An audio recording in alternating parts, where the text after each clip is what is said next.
So hello guys, welcome to new video. अब इस video के अंदर ये लास्ट पार्ट है, जैसे कि आपको पता है। तो लास्ट पार्ट में हमें सारी की सारी रिएक्शंस कर लेनी है और सारी की सारी एक्टिविटीज़ देख लेनी है। तो हम एक्टिविटीज़ पहले देख लेते हैं, एक्टिविटी के साथ साथ जो भी रिएक्शंस आ रही है देखते जाते हैं। बाकी जो बीच में होंगी एक्टिविटी के, वो मैं आपको या तो लास्ट में बता दूंगा या एक्टिविटी के बाद। तो आप अपने साथ एनसीईआरटी की बुक लेकर बैठिए, हम उसमें से कुछ कुछ एक्टिविटीज़ जो बड़ी हैं उन्हें रीड करेंगे और उनका मतलब समझेंगे कि क्या इसके अंदर बोला गया। ज़्यादातर तो मैं आप ही को रीड करनी है, बिकॉज मैं तो ऐसे ही आपको समझा दूंगा कि इसके अंदर क्या चीज़ें हो रही हैं। वैसे मैं भी इधर लेकर बैठा हूँ बुक, तो मैं भी एक बार आपको रीड करके बताता जाऊँगा जो बड़ी एक्टिविटीज़ होंगी, जैसे इलेक्ट्रोलाइसिस ऑफ वाटर वाली एक्टिविटी हो गई, वो नेल डिप करने वाली।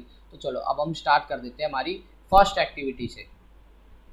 देखो, सबसे पहले ना हमें चैप्टर के अंदर जो आपको एक बार ना इस वीडियो के बाद आपको पूरा चैप्टर रिवाइज करना है एक बार रीड करके, क्योंकि इस वीडियो में हम रिएक्शंस एक्टिविटीज तो कर ही लेंगे और साथ में एनसीईआरटी क्वेश्चन आंसर्स भी कर लेंगे। तो आप रिवाइज कर लेना, फिर एनसीईआरटी क्वेश्चन आंसर्स को देख लेना वीडियो में। तो अब सबसे पहले हमारी जो एक्टिविटी है, एक्टिविटी 1.1 जो है हमारे पास, उस एक्टिविटी के अंदर मैंने आपको वीडियो में ऑलरेडी समझा रखा है, बट एक बार और बता देता हूँ आपको। सबसे पहले एक 3 से 4 सेंटीमीटर का 3 से 4 सेंटीमीटर का क्या लेना है, मैग्नीशियम रिबन लेना है। क्या लेना है, मैग्नीशियम रिबन 3 से 4 सेंटीमीटर का। और हमें उसे टोंग्स की मदद से, किसकी मदद से, टोंग्स कुछ ऐसे दिखते हैं, टोंग्स टोंग्स कुछ ऐसे कैंची की तरह होते हैं, उससे पकड़ लेना है। इससे पकड़ लेने के बाद हमें क्या करना है, इधर एक चाइना डिश रख देनी है। सॉरी, इधर नहीं रखनी, हम इधर रखेंगे एक चाइना डिश।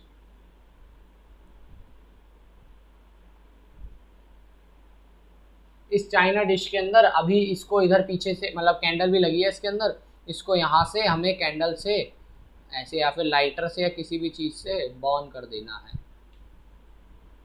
तो ये बर्न होने लगेगा, ठीक है। बर्न होकर जो भी इसकी ऐश यहाँ से गिरने लगेगी नीचे, तो उस ऐश को इसके अंदर इकट्ठा कर लेना है।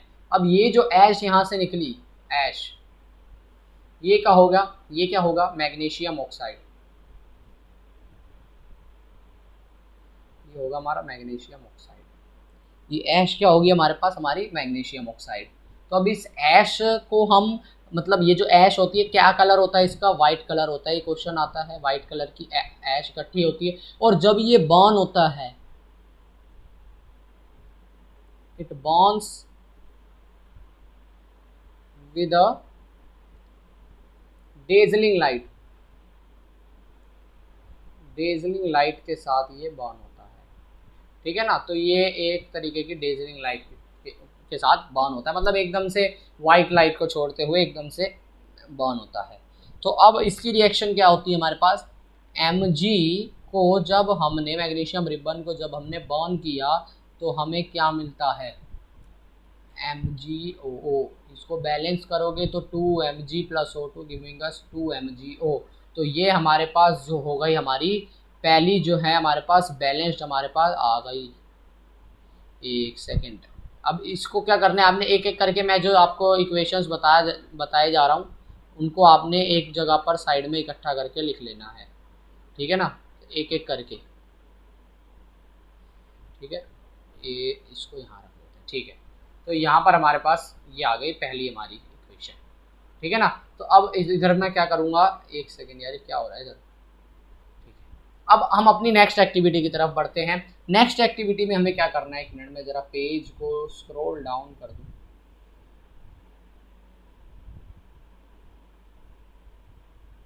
ठीक है। तो अब हमें अपनी नेक्स्ट एक्टिविटी के अंदर क्या करना है, हम एक बार देख लेते हैं उसे भी, ठीक है। अब देखो नेक्स्ट एक्टिविटी क्या कह रही है, एक्टिविटी 1.2, ठीक है। एक्टिविटी 1.2 हमें क्या कह रही है, एक्टिविटी देखो 1.2 के अंदर कुछ भी नहीं है ज़्यादा मुश्किल। आपको करना क्या है, आप पढ़ो ना, इसके अंदर आपको लेड नाइट्रेट लेना है, PbNO3 लेड नाइट्रेट लेना है। इसको रिएक्ट कराना है पोटेशियम आयोडाइड के साथ। तो ये हमें क्या देगा, लेड आयोडाइड देगा। ये हमें क्या देगा, लेड आयोडाइड देगा, PbI हाँ PbI2 प्लस KNO3। अब इन सब की स्टेट्स, मैं सॉरी पहले वाली आपको बताना भूल गया, कोई नहीं, उसकी आप देख लेना एक बार। स्टेट्स बहुत इजी स्टेट्स हैं। गैसियस होगी, ऑक्सीजन तो गैस में ही होती है, वो सॉलिड में होता है, ऐश भी सॉलिड में। तो जब भी देखो, जब भी प्रिसिपिटेट फॉर्मेशन होता है ना, या फिर जब भी डबल डिस्प्लेसमेंट रिएक्शन होगी, तो रिएक्टेंट्स एक्वस में होंगे। कैसे होंगे? एक्वस होंगे। और ये एक चीज तो हमारा प्रिसिपिटेट बनेगा ही, और दूसरा एक्वस में होगा। ठीक है, तो ये इसकी स्टेट्स है सारी। वैसे स्टेट्स यहाँ पर ऐसे ब्रैकेट में करके लिखा जाता है, तो लेकिन मैंने ऊपर लिख दिया, कोई दिक्कत नहीं है। वो उतना उतना तो आपने खुद ही ने देख लिया होगा कि कैसे क्या लिखते हैं। ठीक है, ये होगी हमारी कौन सी एक्टिविटी, एक्टिविटी 1.2। तो इस एक्टिविटी का क्या कंक्लूजन निकला कि यहाँ पर ये चीज़ जो है प्रिसिपिटेट फॉर्मेशन हुआ। अब आपको मेरे को इसका कलर, चलो मैं ही बता देता हूँ। आप कहाँ ढूंढने जाओगे यार? येलो कलर होता है इसका, प्रेसिपिटेट येलो कलर का होता है ये। आपको ये चीज़ें सारी की सारी ध्यान में रख के चलनी है। पहले थोड़ा सा हम इलेबोरेट करके पढ़ रहे हैं, ये एनसीईआरटी में नहीं दिया मैं भी, तो ये इतना इलेबोरेट करके पढ़ना थोड़ा सा ज़रूरी है। तो अब हम अपनी नेक्स्ट एक्टिविटी पर जाते हैं, एक्टिविटी 1.3। एक्टिविटी 1.3। ठीक है, एक्टिविटी 1.3 के अंदर क्या हो रहा है, हमें क्या करना है, एक कॉनिकल फ्लास्क लीजिए। क्या लो, कॉनिकल फ्लास्क ले लो। ठीक है, इस कॉनिकल फ्लास्क के अंदर सबसे पहले क्या करो, थोड़ा सा सल्फ्यूरिक एसिड ऐड कर दो। फिर इसके अंदर थोड़े से क्या करो, जिंक ग्रैनुअल्स डाल दो। फिर इसको क्या करो, इधर से इसको नोब लगाकर, नोब में से पाइप निकाल कर इसको बंद कर देना। क्या कर कर नोब में से एक पाइप भी निकालो, ये पाइप निकालो इधर नोब में से। अब इधर पाइप में से क्या निकलेगी, H2 गैस निकलेगी। इनकी रिएक्शन किस प्रकार होगी, कैसे होगी इनकी रिएक्शन? ठीक है, तो सबसे पहले तो मैं एक काम कर देता हूँ आपके लिए, आपको ये वाली रिएक्शन जो है ना, इसको मैं अलग से बॉक्स में रख के दिखा देता हूँ। सारी की सारी रिएक्शंस आपको साथ के साथ देखते जाना है। ठीक है,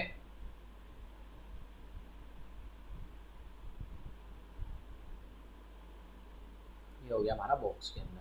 ठीक है, अब क्या करना है, हम अपने टॉपिक पे वापस आ जाते हैं। इधर रिएक्शन कैसी होगी, इधर रिएक्शन क्या होगी, सोचो क्या कर रहे हैं हम लोग। Zn plus H2SO4 giving us ZnSO4 plus कौन सी गैस निकलती है, H2 गैस। ये कैसा था, एक्वस फॉर्म में था। ठीक है ना, ये लिक्विड फॉर्म। एक सेकंड, चल क्यों नहीं रहा। हाँ, तो ये जो होगा एक्वस में होगा हमारा, एक सेकंड ये स्टॉप हो गया था। ये हमारा H2SO4 जो है एक्वस में होगा, सॉलिड में होगा। तो ये कैसा बन जाएगा, एक्वस, और ये हो जाएगा हमारे पास। अब ये कैसी रिएक्शन है, ये कैसी रिएक्शन है, ये हमारे पास है double displacement reaction. Which reaction is this, remember double displacement reaction. कौन सी, डबल डिस्प्लेसमेंट। मैं गलत बोल गया, बिल्कुल सही पकड़ा। मैं यही देख रहा था आपके, मतलब जैसे मैं लिखने जा रहा था तो आपको एकदम से दिमाग में आना चाहिए, इसमें दो डिस्प्लेसमेंट तो ही नहीं रहे, सिंगल डिस्प्लेसमेंट हो रहा है, तो कैसे, डिस्प्लेसमेंट रिएक्शन होगा। ठीक है, डिस्प्लेसमेंट रिएक्शन। ठीक है, आप अपनी ये एनसीईआरटी साथ में लेकर ही बैठिएगा, इसके अंदर जो भी हमारे पास नई नई चीज़ें आती जाएंगी वो हम देखते जाएंगे। ठीक है, अब अपनी नेक्स्ट एक्टिविटी खोलो जरा, वो थोड़ी सी वैसी एक्टिविटी है। सबसे पहले देखो, हम एक काम कर लेते हैं, एक पहले जो हमने कर लिया ना, पहले हमने जो भी कर लिया उनके टाइप से एक बार हम लिख लेते हैं। ये तो हमने लिख लिया, ये कैसा है, ये बताओ, सोचो ये कैसा टाइप है। ये है हमारा डबल डिस्प्लेसमेंट।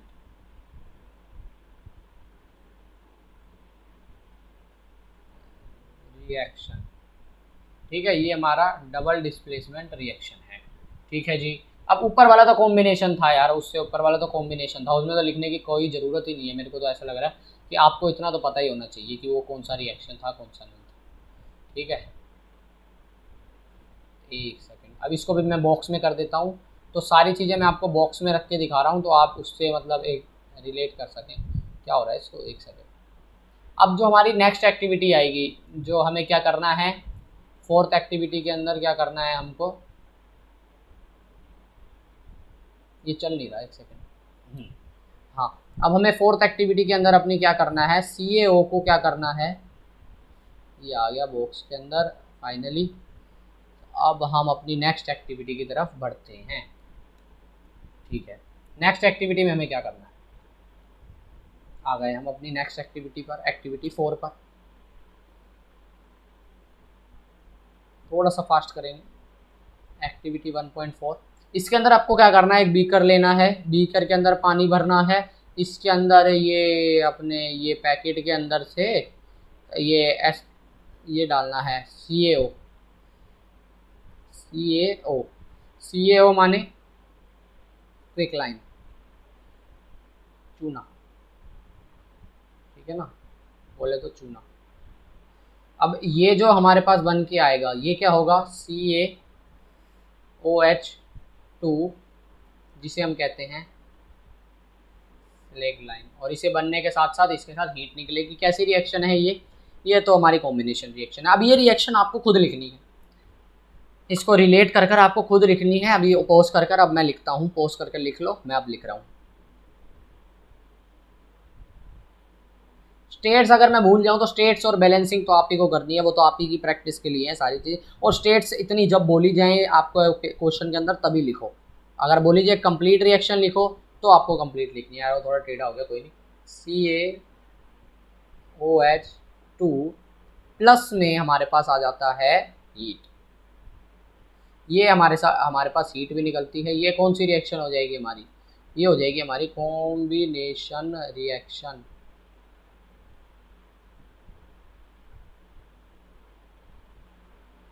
क्या हो गया इसको, एक सेकेंड यार, ये बहुत हैंग कर रहा है आज।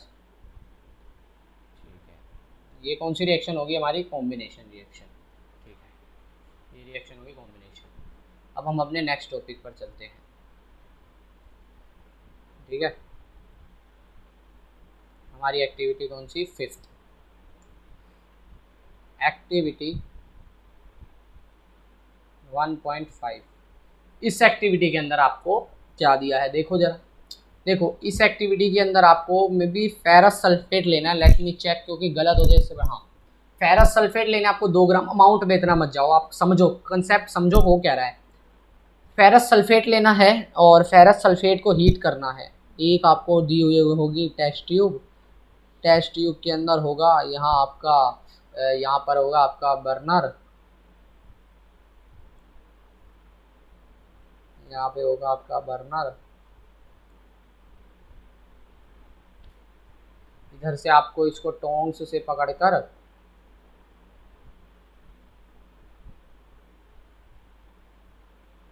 इसको आपको हीट करना है। हीट करने से इसके अंदर क्या है, फेरस सल्फेट,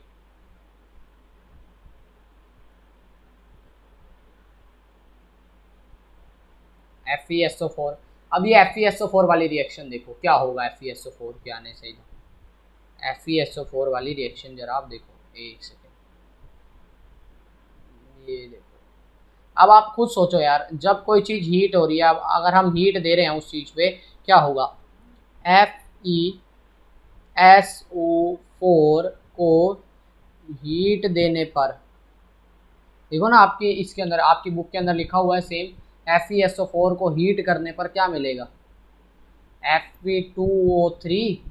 अभी इनकी स्टेट्स आपको लिखनी है, इनकी स्टेट्स में, चलो इसकी बता देता हूँ। अगर आप सॉलिड में होगा, ये सॉलिड में होगा, और 2 तरीके की गैस बनेंगी, SO2 और SO3। यहाँ लिखते हैं वैसे असली में तो, ठीक है।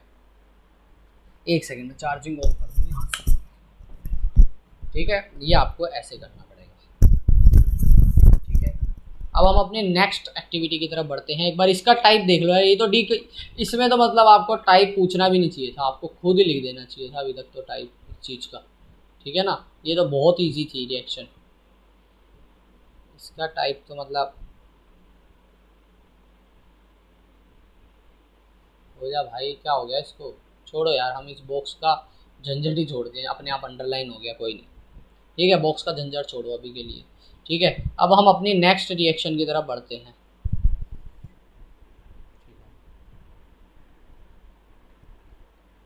हमारी कौन सी अब 1.6 आ जाएगी। 1.6 के अंदर तो बहुत आसान है यार, 1.6 तो मतलब कुछ भी नहीं करना, सेम है वैसे ही है, हर चीज़ आसान है अगर आप करोगे तो। एक्टिविटी 1.6, अब इस एक्टिविटी के अंदर क्या है पढ़ो जरा। इस एक्टिविटी के अंदर आपको क्या लेना है, सेम करना है, PbNO3 2 पाउडर फॉर्म में ले रहे हैं तो सॉलिड गिविंग अस क्या देगा, PbO क्या देगा, लेड ऑक्साइड, PbO ही देगा, ठीक है, ये भी सॉलिड में निकलेगा, प्लस में NO2 प्लस में O2, ठीक है, यही रिएक्शन है। आप एक बार बुक में चेक कर लो, बैलेंस आपको करनी है, आई नो कैसे बैलेंस करना है, और अगर मुझे नहीं भी पता होता तो मेरे पास बुक है, मैं देख के बता सकता था, ठीक है, लेकिन मैं नहीं चाहता कि मैं बताऊँ आपको बैलेंस करने, ठीक है ना, बैलेंस करना आपको अब आ जाना चाहिए खुद, ठीक है, फाइनली ये चल गया, ठीक है। अब हम अपनी नेक्स्ट रिएक्शन की तरफ बढ़ते हैं। इसमें भी मतलब सेम था। अब एक चीज़ मैं यहाँ पर भूल गया था, जो आप में से जिसने भी गौर की होगी, इसका मतलब वो रिवीजन कर रहा है। हीट चाहिए यहाँ पर, क्या चाहिए, हीट,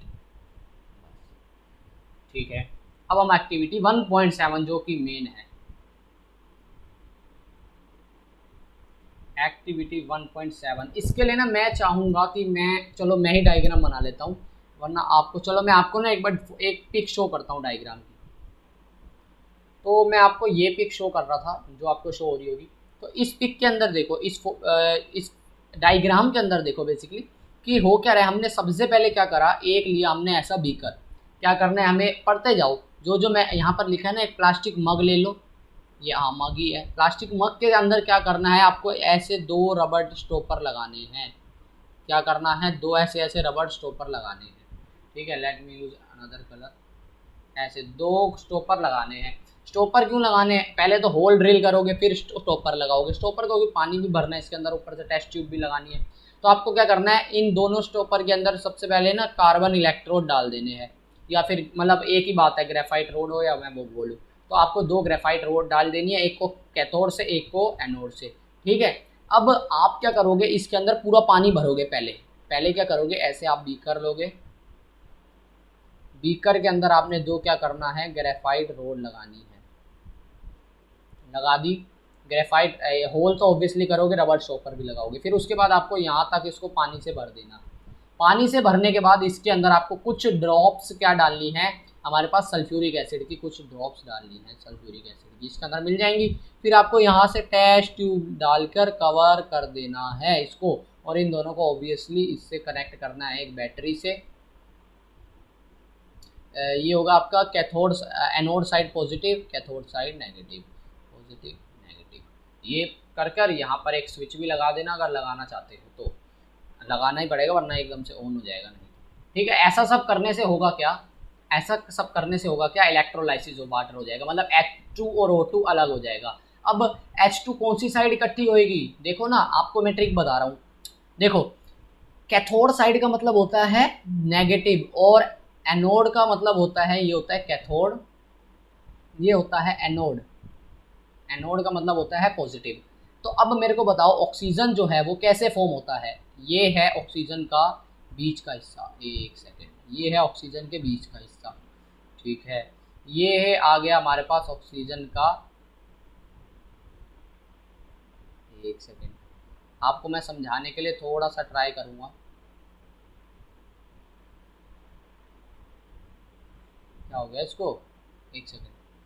अब आपको क्या करना है, इसके अंदर हम शेल्स बनाना चाह रहे हैं, ये होगा एक शेल, ठीक है, ये होगी पहली शेल, ठीक है, ये होगी पहली शेल।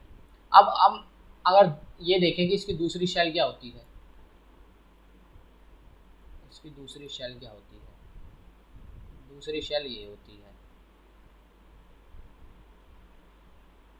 ठीक है। अब देखो ध्यान से, अब देखो ध्यान से, अरे यार इसको तो ग्रीन ही करो, ठीक है।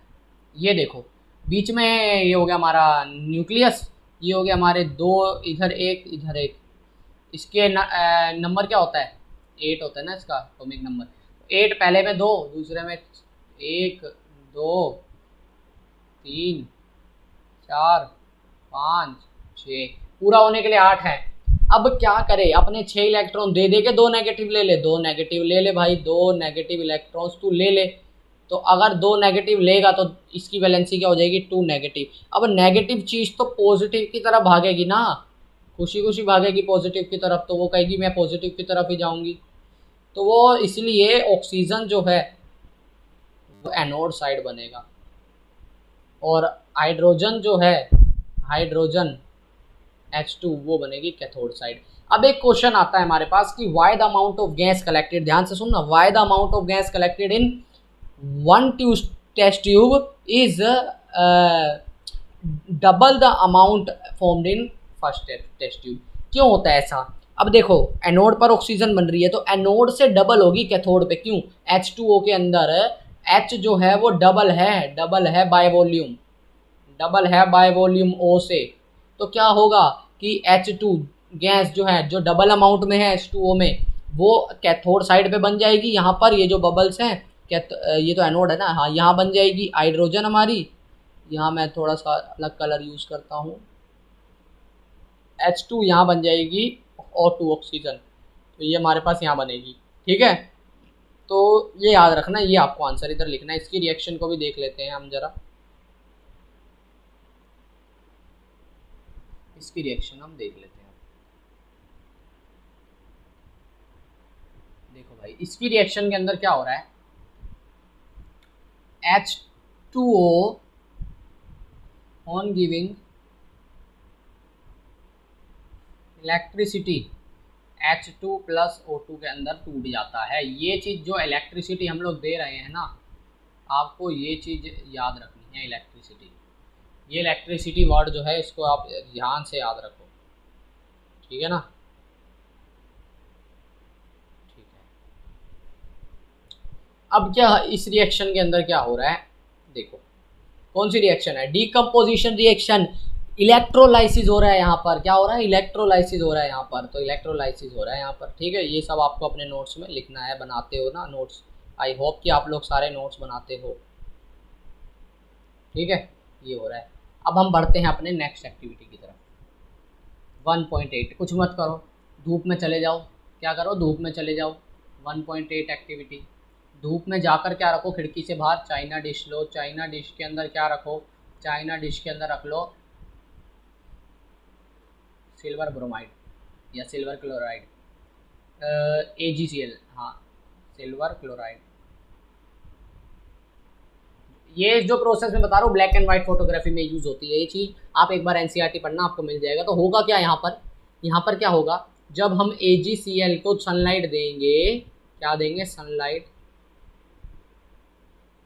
देंगे। अगेन वही चीज़ आ गई, ये सनलाइट को आपको ध्यान में रखना है। ये सनलाइट क्या होती है, सनलाइट को आपको यहाँ ध्यान में रखना है। सनलाइट देंगे तो हमें क्या मिलेगा, Ag+Cl2। ठीक है, तो ये चीज़ आपको दिमाग में फिट कर लेनी है कि हमें इस रिएक्शन के अंदर क्या चीज़ें मिलेंगी। ये कौन सी रिएक्शन है, फोटोलाइसिस। कौन सी रिएक्शन है, फोटोलाइसिस। ठीक है, अब हम अपनी नेक्स्ट एक्टिविटी पे बढ़ते हैं। इसी के जैसा AgBr लोगे तो Ag+Br2 बनेगा। बीच में जो भी रिएक्शन छूट गई हम एक बार उसे लास्ट में देख लेते हैं, अभी ये होने दो सारा कुछ। 8th हो गई, चलो भाई अब 9th एक्टिविटी की ओर। 9th एक्टिविटी जो है ना हमारी, यही है ना, हाँ, डिस्प्लेसमेंट रिएक्शन वाली है। क्या करो भाई, 2 कीले लो, क्या लो, 2 कीले लो। मैं चाहता तो इसके लिए भी आपको वो दिखाता है एक डायग्राम, लेकिन अब क्या करें, टाइम जाए। चलो कोई नहीं, मैं आपके लिए डायग्राम दिखाता हूँ ताकि आपको थोड़ा अच्छे से समझ में आ सके। तो ये हमारे पास आ गई हमारी इमेज। ये कौन सी एक्टिविटी है, एक्टिविटी कौन सी है, ये हमारे पास एक्टिविटी 1.9 है, हाँ 1.9 है। अब इसके अंदर क्या करना है, आपको 2 नेल्स लेने। यहाँ पर एक ही नेल डिप करते तो भी चलता है, एक्टिविटी में 3 ले रखे हैं, तो 2 नेल्स यहाँ पर डिप कर दिए। एक कंपैरिजन के लिए आपको छोड़ देना है, किस लिए, कंपैरिजन के लिए। किससे कंपैरिजन करना है वो बाद में आपको पता चलेगा। ठीक है, यहाँ पर आपने 2 नेल लिए, उसे थ्रेड से ऐसे पूरे डायग्राम में ऐसे करके कॉपर सल्फेट सॉल्यूशन के अंदर डालना है। अब कॉपर सल्फेट में जाने से, CuSO4 में जाने से किसका, आयरन का, Fe का क्या करेगा, डिस्प्लेसमेंट। किसको, कॉपर का डिस्प्लेसमेंट अपने कंपाउंड से, कॉपर सल्फेट से FeSO4 बना देगा, कॉपर को अलग कर देगा। स्टेट सारी पता है आपको, ये एक्वस है, ये सॉलिड है, ये एक्वस है, ये सॉलिड है। ठीक है, स्टेट्स अगर मैं भूल भी गया हूँ तो कोई दिक्कत नहीं है, आप कर लेना स्टेट्स में। मेरे को अब आप पे इतना ट्रस्ट है कि आपको अब सारी स्टेट्स पता चल गई होंगी। नहीं भी पता चलती तो कोई दिक्कत की बात नहीं है। ये क्या हो रहा है यार, इसको नहीं भी पता चलती स्टेट्स तो कोई दिक्कत की बात नहीं है, आपके पास बुक है, आप उसमें से देख लो। ठीक है ना।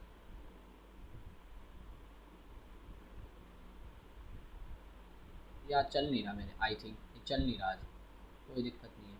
ठीक है, तो अब इस रिएक्शन के अंदर हुआ क्या, ये जो है ये ज़्यादा शाइनर है इससे, ये तो फेड हो गया। क्यों हुआ फेड, ये देखो ना यार, कॉपर का अलग हो जाना, Fe का इससे जुड़ जाना इस सॉल्यूशन को भी फेड कर रहा है। इस सॉल्यूशन का कलर देखो कैसा कर रहा है, थोड़ा सा ग्रीन कलर का कर दे रहा है ब्लू से। ये सारे कुछ कलर आपको पता चल जाएगा, आप एक बार बुक पढ़ो, अच्छे से पढ़ो। और जो मैंने आपको वो एक रिएक्शन थी, चलो वो तो बाद ही में आएगी, अभी नहीं आएगी, वो एक्टिविटी से अलग है। ये चीज़ें हो गई यहाँ पर। तो ये इसलिए कलर फेड होता है क्योंकि क्या क्या होता है, जो हमारा आयरन होता है वो हटा देता है किसको, जिंक कॉपर को, हम उसके कंपाउंड CuSO4 से हटा देता है। ठीक है, तो अब एक लास्ट ट्राई अगर आ जाता है तो।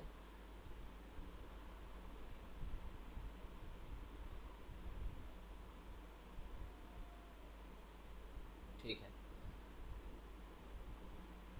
आ गया फाइनली। ठीक है, अब हम क्या करते हैं, हमारा नेक्स्ट की तरफ बढ़ते हैं। अगर आपको अभी भी नहीं समझ आया तो मैं एक बार और बता देता हूँ।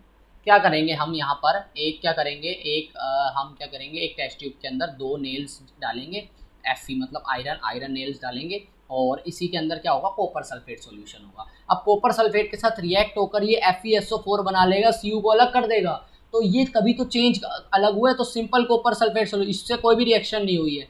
ठीक है, अब इसके साथ रिएक्शन होनी है। ठीक है, तो ये चीज़ है यहाँ पर,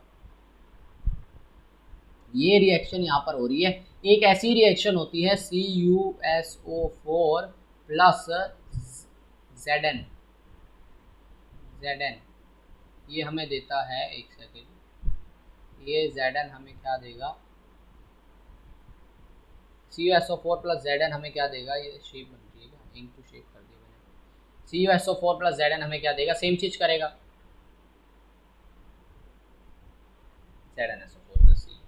ऐसी ही एक और रिएक्शन हम आपको दिखाते हैं जो अभी यही कवर हो जाएंगी। क्या होता है उस रिएक्शन के अंदर, हमारे पास Pb plus CuCl2 giving us PbCl2 plus हमारा Cu। ये Cu बेचारा बहुत कम रिएक्टिव होता है ना, बहुत कम तो नहीं कहूँगा लेकिन इन सबसे तो कम ही होता है यार, जो ऐसा हो जाता है बेचारे के साथ। ठीक है, तो ये यहाँ पर हो गई चीज़। तो अब हम अपनी नेक्स्ट एक्टिविटी की तरफ बढ़ते हैं। 1.9 तक तो हो गई हमारी एक्टिविटी, अब हम अपनी 1.10 चालू करते हैं। एक्टिविटी 1.10 में भी कुछ नहीं है हमारी 1.10 एक्टिविटी 1.10 में आपको क्या करना है, बेरियम क्लोराइड BaCl2 को ऐड करना है, किसमें, सोडियम सल्फेट में। अरे मैं ऐसे को लिख रहा हूँ, Na2SO4 के अंदर। तो हमें क्या मिल देगा, ये BaSO4 प्लस NaCl यही देगा, BaSO4 प्लस NaCl। ये जो होगा हमारा प्रेसिपिटेट होगा। बैलेंसिंग आपने करनी है स्टेट्स। अच्छा, स्टेट्स तो मैंने आपको बताई थी कि डबल डिस्प्लेसमेंट के अंदर या फिर हमारी जब भी प्रेसिपिटेट फॉर्मेशन होगी तो दो आयोनिक सॉल्यूशंस मिलेंगे। तो एक्वस सॉलिड एक्वस, ठीक है ना, ये चीज़ें यहाँ पर बन जाएंगी, कोई दिक्कत की बात नहीं। बहुत ईजी एक्टिविटी थी। कौन सी थी एक्टिविटी 1.10 तक हम पहुँच गए। अब हमारी आ जाएगी एक्टिविटी सबसे लास्ट, सबसे इजी, रेडॉक्स रिएक्शन वाली जो है एक्टिविटी 1.11। इसे समझो, कुछ भी मत करो, कॉपर पाउडर लो, कॉपर, इसे रीड करो एक बार, इसको रीड करो एक बार। चाइना डिश के अंदर 1 ग्राम ऑफ कॉपर पाउडर, देखो क्या होगा इसके अंदर। अगर आप कॉपर पाउडर यहाँ लोगे तो होगा क्या, और इसको जलाओगे ऐसे करके ना, इसके ऊपर वो रखी हुई है, शीट के ऊपर ये पड़ा हुआ है, शीट के ऊपर ये पड़ा हुआ है, और इधर से लाइट आ रही है, हीट आ रही है। ठीक है। तो ये इसको जब आप जलाओगे तो इसकी रिएक्शन में क्या होगा, ये ऑक्सीडाइज होगा। कैसे ऑक्सीडाइज होगा, Cu plus O2 giving us CuO। बस यही था इस रिएक्शन के अंदर, कुछ भी नहीं है इस रिएक्शन के अंदर। बाकी बहुत ईजी रिएक्शन है, आराम से हो जाएगी आपसे, ठीक है, घबराना नहीं बस आपको। ये हमारे पास इधर एक चीज़, ये चीज़ें थी इधर। अब कौन ऑक्सीडाइज हो रहा है, कौन क्या हो रहा है, वो मैंने आपको बता ही दिया था, समझा ही दिया था। तो हमारी एक्टिविटीज सारी कंप्लीट हो गई हैं। अब आप आ जाओ एनसीईआरटी पर। एनसीईआरटी को 1 बाय 1 रीड करो, 1 बाय 1 पेज पर जाओ और देखो हमने क्या क्या रिएक्शन आपको करा दी, क्या क्या नहीं कराई। एमजी वगैरह वाली हो गई, बाकी सब होगी। एक बार मैं नीचे कर देता हूँ, जो जो नहीं हुई वो आप समझते जाते हैं, ठीक है। एमजी वगैरह वाली मैंने आपको करा दी है। अब देखो, एक थी हमारे पास reaction Fe plus H2O, water जब मिलेगा Fe2O3 क्या बनाएगा, Fe2O3 प्लस H2 बनाएगा। ये एक रिएक्शन आपको याद रखना है,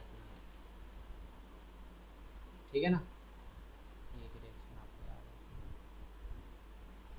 ये H2 है, ये H2, ठीक है। ये चीज़ बनाएगा एक। तो फिर नेक्स्ट चीज़ क्या बनाएगा, नेक्स्ट हमारी कौन सी रिएक्शन थी, ज़्यादातर तो हमने कर ही ली, ज़्यादातर तो हमने कर ही ली है रिएक्शन। हाँ, वो वाली भी कर मैंने आपको करवाई दी थी। और फोटोसिंथेसिस और रेस्पिरेशन वाली रिएक्शन बहुत बार आ रही है, मैं नहीं कराऊंगा, आप मेरे को कमेंट में जरूर लिख के बताएंगे। मेरे को पता है क्या होता है फोटोसिंथेसिस की रिएक्शन और रेस्पिरेशन की रिएक्शन, तो आपने मेरे को कमेंट में लिख के बताना है कि क्या होता है। ये आप एक बार लिखोगे आपको याद हो जाएगा। अब हम आते हैं हमारी ये वाली रिएक्शन पर। क्या होता है इसके अंदर, CO। आप देखो आपके बुक के पेज नंबर 5 पर ये दे रखी है CO प्लस H2। ये हमने गैसियस लेना है, गैस को उसमें लिक्विफाई में CH3 मिथाइल अल्कोहल CH3OH। मैंने आपको इसको ढूंढने को भी कहा था, ये लिक्विड में होगा, आपको मैंने पिछले किसी सेशन में कहा होगा ढूंढने को इसके बारे में। तो ये होती है very very very important reaction है, ये बहुत मस्त रिएक्शन है ये, ठीक है। ये होता है इसके अंदर CH3OH वाली रिएक्शन के अंदर,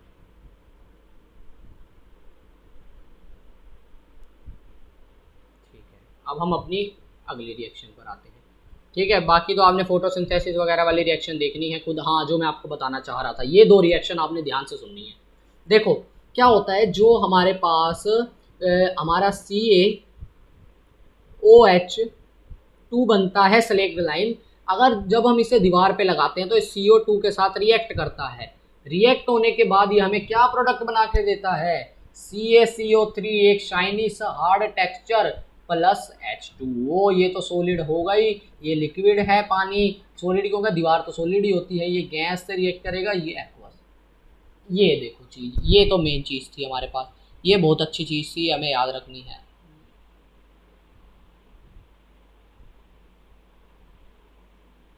मैं इसको ऐसा करता हूँ, अंडरलाइन रहने देता हूँ,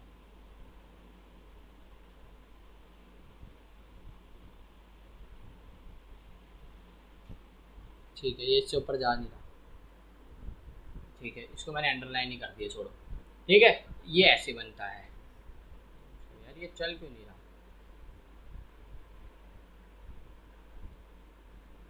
ठीक है। अब हम आ जाते हैं हमारी नेक्स्ट रिएक्शन के ऊपर। अब क्या होगा, जो CaCO3 बना, क्या हो रहा है, CaCO3 बना, एक सेकेंड। हाँ, अब ये जो हमारे पास CaCO3 है, ये CaCO3 को अगर मैं हीट देता हूँ,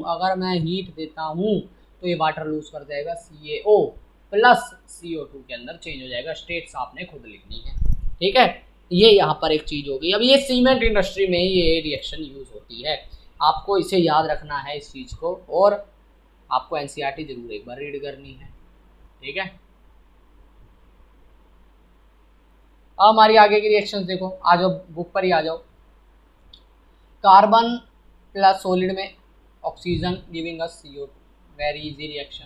नेक्स्ट रिएक्शन देखो, 2H2 plus O2 giving us 2H2O, very easy reaction, ठीक है। ये तो बेसिक रिएक्शंस है जो आपको याद हो। अब एक है हमारी फॉसिल फ्यूल वाली, CH4 प्लस O2, देखो क्या देता है, CH4 प्लस O2 हमें देता है CO2।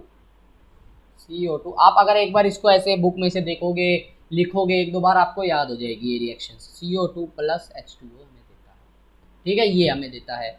अब आगे और रिएक्शंस देखो आपको क्या क्या रह गई हैं। बाकी मैंने आपको कहा था फोटोसिंथेसिस और रेस्पिरेशन की आपको खुद करनी है। बाकी आई थिंक मैंने आपको सारी की सारी रिएक्शंस बता दी हैं। क्या मैंने आपको सारी की सारी रिएक्शंस बता दी हैं? बाकी बस अब हमारी जो है हमें एक दो ऑक्सीडेशन और रिडक्शन वाली एक मैं कराता हूँ, बाकी दो हैं वो आपको खुद चेक करनी है, Zn वाली और मैंगनीज वाली। Zn वाली और मैंगनीज वाली वो आपको चेक करनी है, कुछ आप भी करोगे। अब क्या होता है, जो CuO के ऊपर से अगर मैं हाइड्रोजन पास करवाता हूँ तो हमारे पास क्या बन जाता है, Cu अलग मिल जाता है फिर से और H2O हमें मिल जाता है। अब ये H2 के साथ ऑक्सीजन मिली ऑक्सीडाइज, बहुत ईजी है ये तो, आपको देखते ही पता लगा देना है। CuO के साथ ऑक्सीजन हट गया, रेड्यूस्ड। अब ये रेड्यूस्ड हो रहा है तो ये हो जाएगा ऑक्सीडाइजिंग एजेंट, और ये ऑक्सीडाइज हो रहा है तो रेड्यूसिंग एजेंट। ठीक है, अब इससे हायर लेवल पे जाओगे तो आपको रिडक्शन की और भी टेक्निक्स बताएंगे। एक ऑक्सीडेशन स्टेट नाम का एक टॉपिक होता है। अब वो ऑक्सीडेशन स्टेट अगर कम होएगी या ज़्यादा, चलो अभी कंफ्यूज नहीं होते, जिसने साइंस लेनी है वो अपने आप जान लेगा 11th-12th के अंदर। ठीक है, लगभग हमारी सारी रिएक्शन सब खत्म हो चुकी हैं। अब हम बढ़ते हैं अपने क्वेश्चन आंसर्स की तरफ।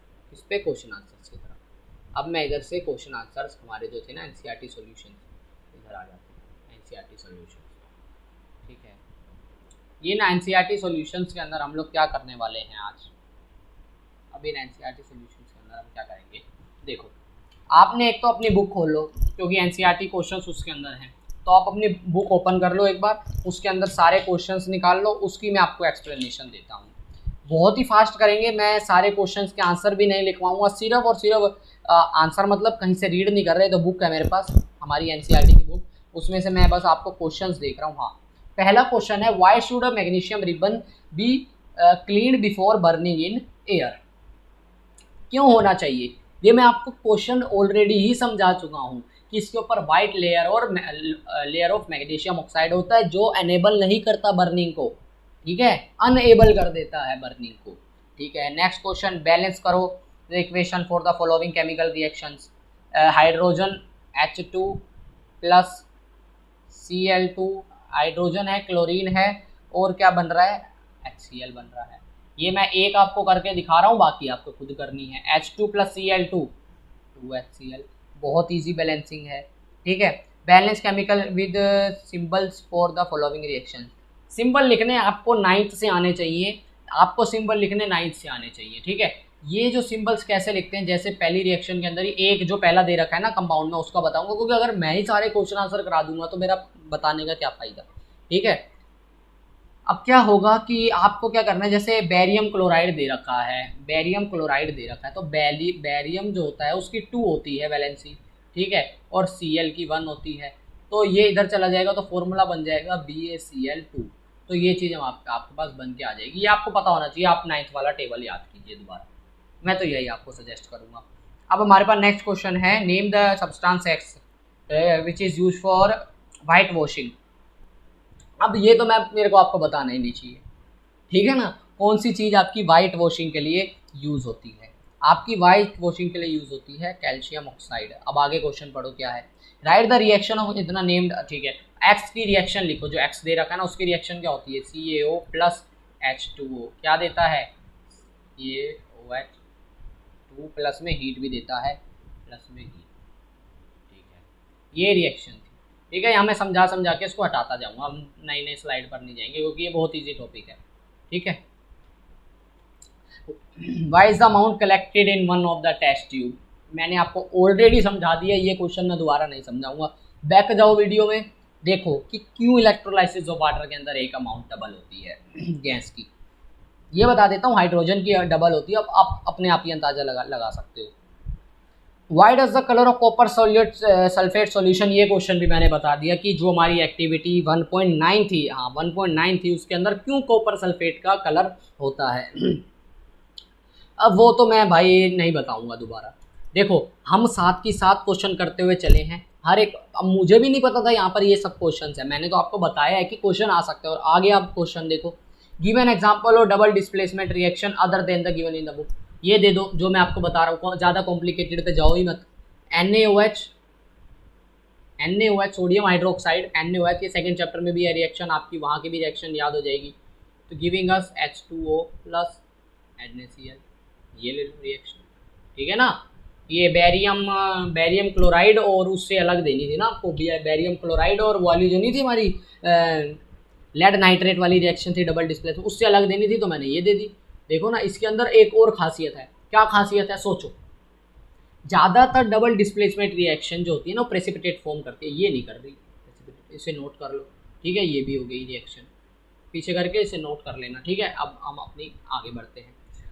Identify the substances oxidised and substances reduced in the, चलो एक मैं ले लेता हूँ, 4Na plus O2 giving us, states वगैरह तो मैं नहीं लिख रहा अभी, ठीक है। 2Na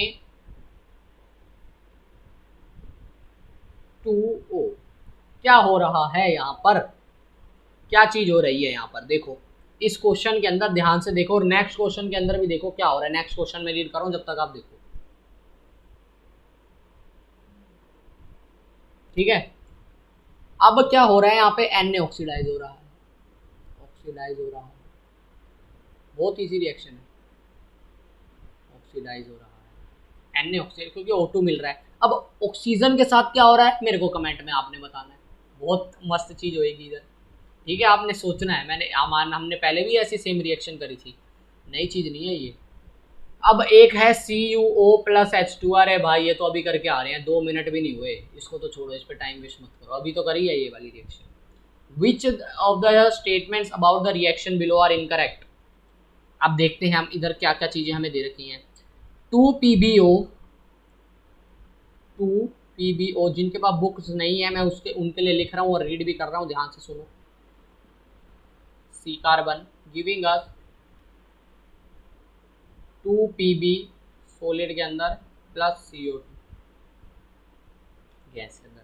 lead is getting reduced, देखो ध्यान से देखो, लेड जो है वो रेड्यूस हो रहा है, क्या हो रहा है, इनकरेक्ट तो नहीं है ये चीज क्योंकि ऑक्सीजन हट रही है। Carbon dioxide is getting oxidized, okay, carbon dioxide is getting oxidised.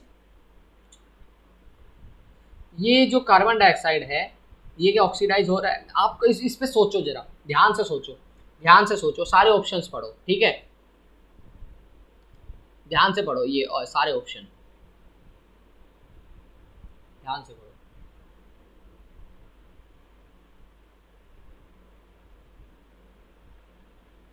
I hope आपने पढ़ ली होंगी, ये सारे ऑप्शन आपने पढ़ लिया। मैं बताता हूँ, हमने ना यहाँ पर वर्ड्स पे गौर नहीं दिया।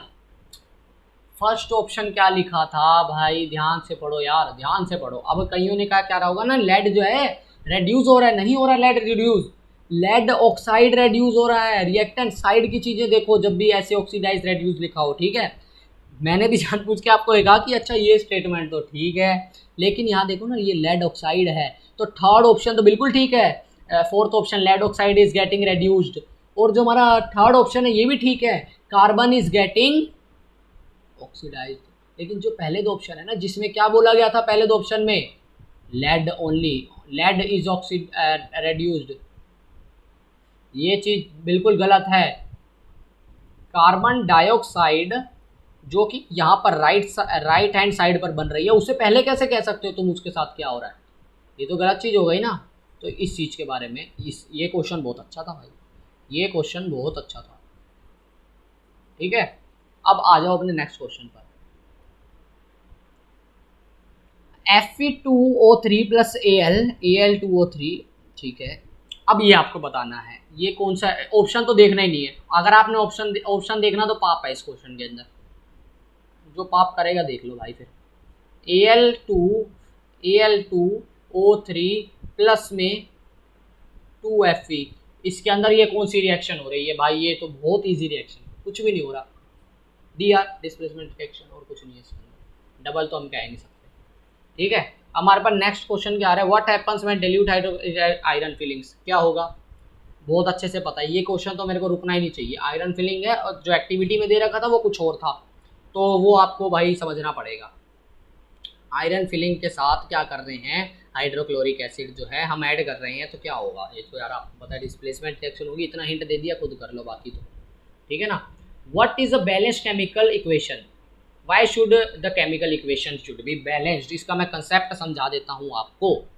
अगर आपको याद हो 9th क्लास में Antoine L Lavoisier and Joseph L Proust, ठीक है, ने एक थ्योरी दी थी, थ्योरी तो नहीं कहेंगे, लॉ दिया था, लॉ ऑफ केमिकल कॉम्बिनेशन दिया था शायद, हाँ लॉ ऑफ केमिकल ऐसे कुछ दिया था, लॉ ऑफ केमिकल कॉम्बिनेशन, हाँ लॉ ऑफ केमिकल कॉम्बिनेशन, ठीक है। हाँ उसके अंदर एक तो था law of constant proportion, law of constant proportion, क्या लॉ ऑफ कांस्टेंट प्रोपोर्शन, और law of conservation of mass, क्या law of conservation of mass. वो क्या कहता था, mass can neither be created nor be destroyed. तो number of atoms on the right side of, on the left side of A reaction of certain element, जैसे कि हम ले लेते हैं H2 + O2 giving us H2O, तो ये अभी हम क्यों कर रहे हैं, लॉ ऑफ कंजर्वेशन ऑफ मास के लिए। यहाँ पर दो हैं अभी मास पे मत जाओ, मान लो इसका मास 2 ग्राम है, एक H का मान लो 2 ग्राम है, क्योंकि मास आपको 9th में आपने पढ़ा है, इसका कितना होता है, ऑक्सीजन का कितना होता है 16 U, ठीक है, इसका कितना होता है, इसका तो 1 ही होता है, ठीक है। तो ये चीज़ें आपने सारी पढ़ी हुई हैं, ठीक है। तो आपको क्या करना है, इधर मान लो ऑक्सीजन का कितना है हमारा, मान लो 4 ग्राम है, जस्ट मानने के लिए कह रहा हूँ, असली मास क्या होता है वो आप 9th में पढ़ चुके हो। तो इधर कितना हो गया 4 ग्राम हाइड्रोजन का, इधर कितना हो गया 4 ग्राम हाइड्रोजन का, इधर कितना हो गया 8 ग्राम हाइड्रोजन ऑक्सीजन का, इधर कितना हो गया 4 ग्राम ऑक्सीजन का। वाई हमें तो बराबर चाहिए, 8 4 12, 4 4 8, ये क्या हो रहा है, ये क्या हो रहा है। ऐसे मत देखो कि पूरा 12 12 12 ऐसा हो, नहीं, हाइड्रोजन का देखो पहले, यहाँ 4 है यहाँ 4 है, ठीक है। ऑक्सीजन का यहाँ 8 करने के लिए 2 से मल्टीप्लाई कर दो, ये हो गया 8, लेकिन ये कितना हो गया, ये भी 8 हो गया, इसको यहाँ 8 करना है तो इधर 2 कर दो, 8 हो गया। Very simple balancing. क्यों करना है, according to law of conservation of mass, mass can neither be created nor be destroyed, so in respect of that law we have to balance, it, but we have to, क्योंकि total mass of reactants and products should be same, ठीक है। अब balanced, इससे पहले पिछला question था balance chemical equation क्या होती है, वो हम कर चुके हैं, क्या होती है मैंने स्टार्टिंग में समझाया था, तो वो आप देख लेना। Translate the following statements into chemical, वही 9th वाला चैप्टर आपको करना पड़ेगा, 3rd चैप्टर की टेबल, तभी आप बदल सकते हो एक बार, ठीक है। मैंने आपको समझाया भी था बेरियम क्लोराइड का भी एग्जांपल देकर, फिर उसके बाद में बैलेंस तो आपको करना आता ही है। फिर 6th क्वेश्चन है बैलेंस, प्रैक्टिस के लिए करो भाई, मैं हिंट भी नहीं दूंगा इसके अंदर, आपकी प्रैक्टिस खराब होगी। ये थ्योरी पार्ट के जितने क्वेश्चन है सब समझाएंगे, 7th भी ऐसा ही है, 8th भी ऐसा ही है, ठीक है।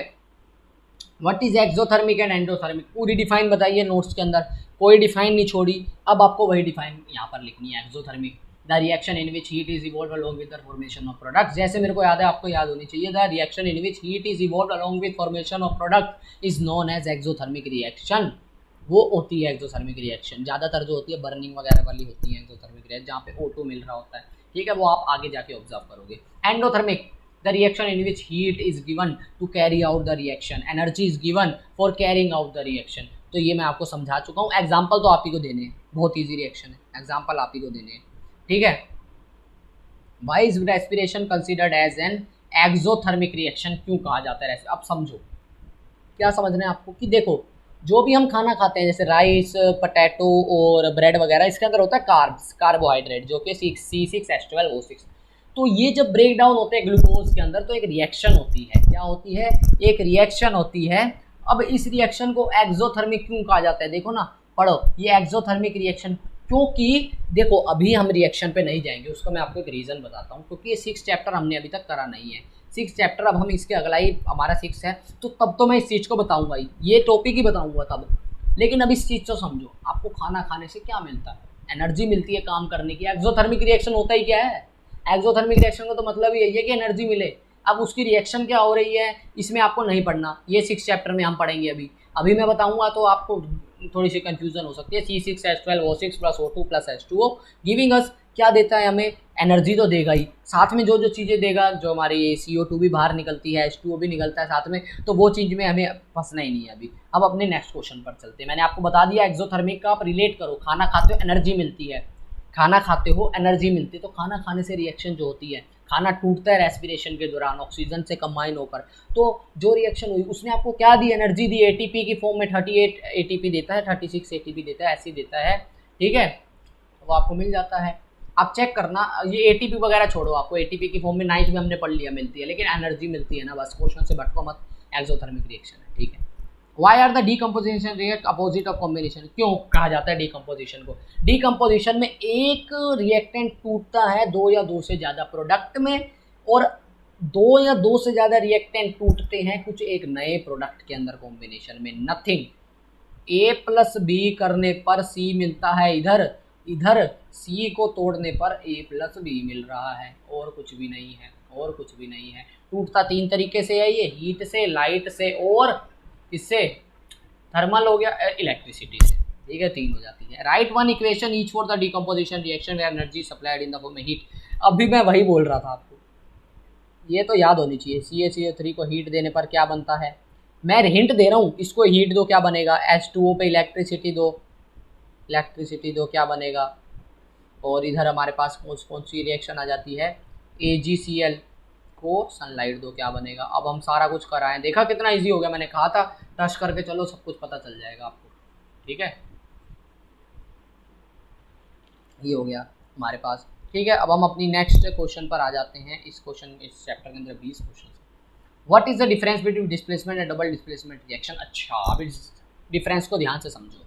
डिस्प्लेसमेंट रिएक्शन की डिफाइन मैंने क्या बताई थी, और जैसे यहाँ पर दो है हमारे पास, A प्लस बी सी है हमारे पास, तो यहाँ पर ये इसको डिस्प्लेस कर देगा, ए बी प्लस सी बना देगा, सी को क्यों, क्योंकि बी जो है मोर रिएक्टिव है ए के साथ देन सी, इधर ये बहुत कम रिएक्टिव है, इधर ज़्यादा रिएक्टिव है, तो ये बना देता है। सिंपल सी चीज़ है डिस्प्लेसमेंट में। डबल डिस्प्लेसमेंट में क्या हुआ, A B plus C D giving us A C plus D B, ये क्या हुआ, आयोनिक चेंज हुआ। क्या हुआ, आयोनिक चेंज, इसके आयन से मिले द इसकी हम क्या कहेंगे, डबल डिस्प्लेसमेंट की reaction, the mutual exchange of ions between two solutions of ionic compounds.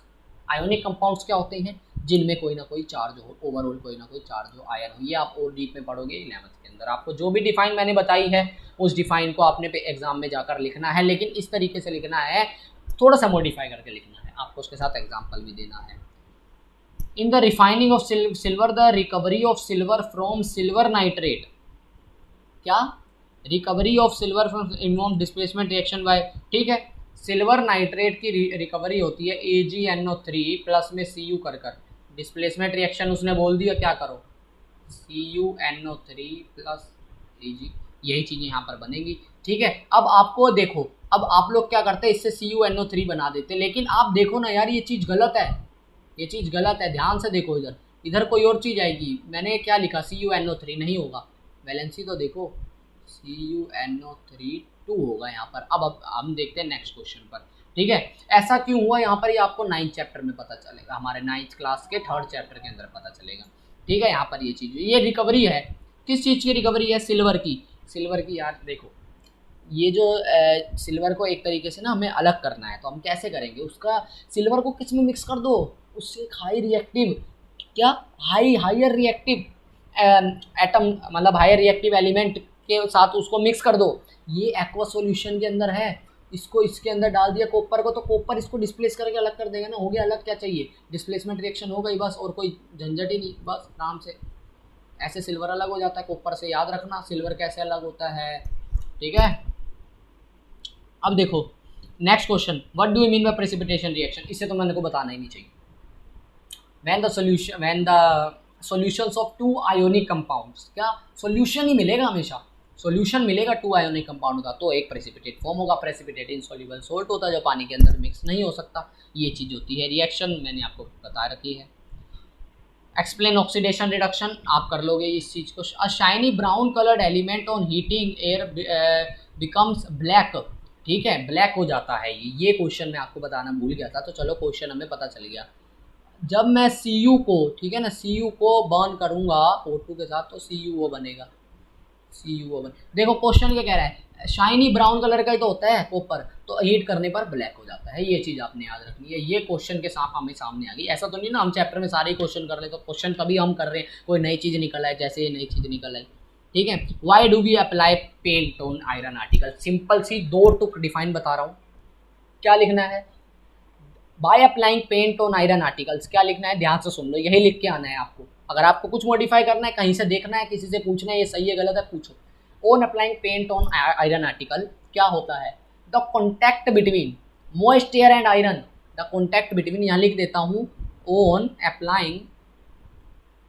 Applying paint, साथ के साथ लिख लो, पेंट ऑन, ये मैं रब नहीं करूँगा क्योंकि ये इंपॉर्टेंट है, आयरन आर्टिकल,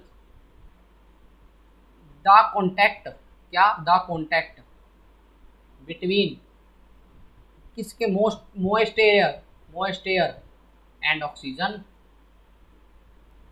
क्या हो जाता है? ब्रेक। क्या हो जाता है? कॉन्टैक्ट जो होता है हमारा मोइस्ट एयर और उसके अंदर, ब्रेक हो जाता है, कट ऑफ हो जाता है, ब्रेक हो जाता है। अब इससे क्या होगा? मोइस्ट एयर जो है, moist air will not attack on iron and this will not lead to the rusting of iron, rusting of iron नहीं होगी। चलो अब हम नेक्स्ट चीज पर, अब लास्ट क्वेश्चन पर, नहीं लास्ट तो नहीं है, oil and fat containing food are flushed with nitrogen, why? Oil and, ये एक सेकेंड, इसको मैं बॉक्स के अंदर कर दूं, एक सेकेंड,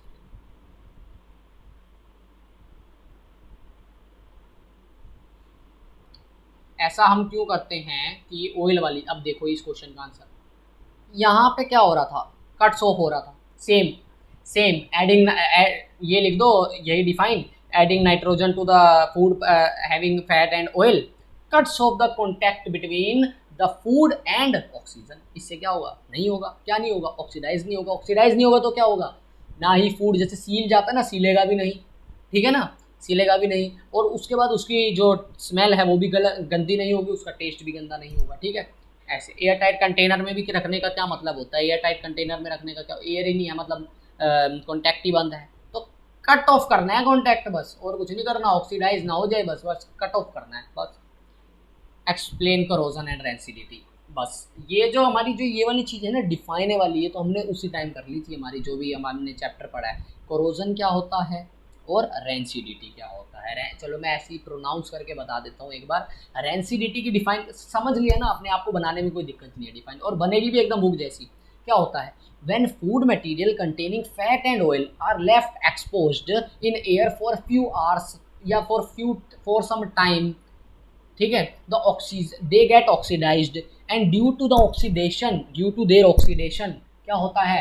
their odor word लिखना है, ये odor, ये लिखना जरूरी है, ODOUR, their odor changes, ठीक है, and their taste also changes, ठीक है, ये चीज़ हो जाती है corrosion। when iron articles, ठीक है, when metal surfaces, sorry iron articles नहीं होता सिर्फ, करोजन के अंदर सारी चीज़ें आती हैं, मेटल सारे आ जाते हैं। when metal surfaces are attacked by harmful substances around them like moisture, oxygen, acids, they get harmed and due to this harm they are said to be, या फिर due to these attacks they are said to be corrode, क्या, they are said to be corrode। तो आपको एक बार book में भी same यही लिखा है, when metal surfaces are attacked by substances around them like moisture, oxygen, acid, they are said to be corrode, this is the process known as corrosion. तो ये हो गया कोरोजन। तो आई होप कि आपको ये वीडियो अच्छी लगी, आई होप, क्योंकि मैंने आपको पूरा चैप्टर कंप्लीट करा दिया 3 पार्ट्स के अंदर, और पूरा मतलब ऐसा नहीं है कि हमने ऊपर से चैप्टर बिल्कुल डीप में जाके करा है। अभी भी मैं कह रहा हूँ, अभी भी इतना सब हमने कर लिया, अभी भी मैं कह रहा हूँ एनसीईआरटी पढ़नी बहुत ज़रूरी है। एक बार आप एनसीईआरटी से गो थ्रू करो, सारे क्वेश्चंस हो गए कोई बात नहीं, फिर भी गो थ्रू करो, ठीक है। तो आप चैनल पे नए हो तो प्लीज़ सब्सक्राइब करना, वीडियो को लाइक नहीं करा तो प्लीज़ अभी तक लाइक कर देना, और शेयर करना आप अपने फ्रेंड्स के साथ, ठीक है। आई नो कि जो भी स्टडी चैनल होता है उसके ऊपर थोड़ी कम देरी से सब्सक्राइबर्स बढ़ते हैं, या इतना नहीं, मतलब इतनी सर्च नहीं होती उस चीज़ की, लेकिन कोई बात नहीं, जो भी देख रहा है उसको प्लीज़ लाइक करो और शेयर कर देना। सो थैंक यू, हमारा चैप्टर कंप्लीट हो गया, मुबारक हो। और नेक्स्ट अब आपको हमारी बायो की सीरीज़ मिल जाएंगी 6 चैप्टर की, फिर हम फिजिक्स करेंगे, फिर वापस कैम उस पर, किसी और सब्जेक्ट में कोई भी दिक्कत हो you can ask. Bye bye.